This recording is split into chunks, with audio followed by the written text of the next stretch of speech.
Hi guys, this is Nature Guy X46, here today to enlighten you on a question that I got from a friend.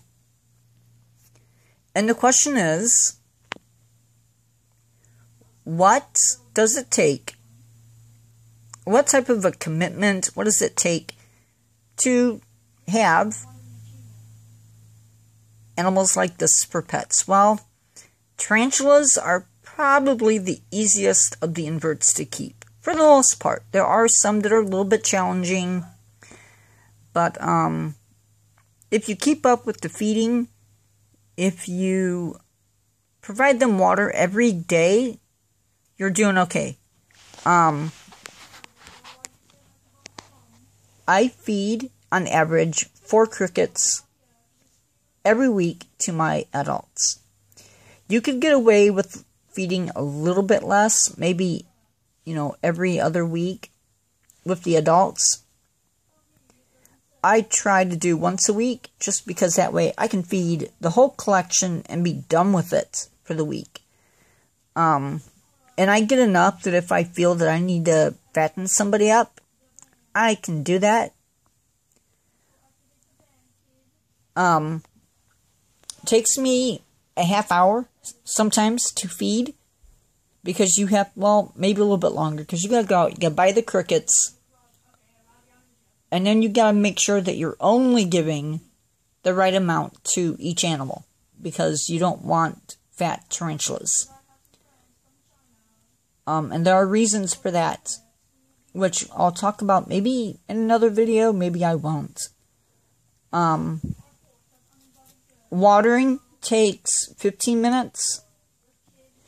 And basically, for the adults, I use peanut butter jar lids or mayonnaise jar lids, and they seem the plastic ones. And they hold just enough water. They're fairly easy to clean, and they're pretty easy to store. The important things is, you don't have to keep tanks crystal clear.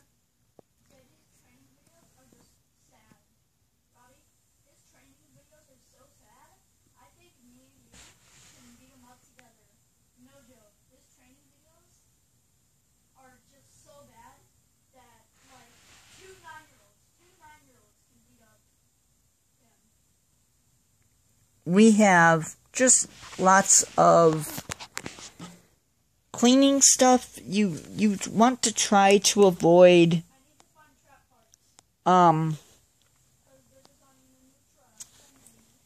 fecal matter. You want to avoid crickets being left in the tank.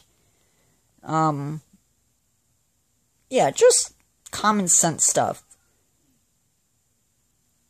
You don't want mold in your tanks, and sometimes that happens if the cage is kept too wet. Because mold is not really healthy for the animals. That should be common sense. Between feeding and watering, you could do an hour, 2 hours. Takes a little bit longer to do the tanks, because you have to empty tanks. You got first you have to get the animals out of the tank. You take out the hides. You take out the water dishes. And then you empty out the substrate. And I use Eco Earth, which is basically crushed up coconut husk. And I also use peat moss, or ground up peat moss, which seems to really work.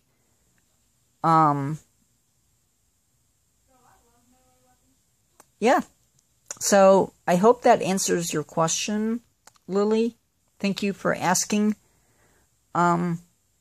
Lily is a friend of mine from real life. This was one question that I got on YouTube, on Facebook, as far as the collection goes. If there's any more that I can answer, I will answer them.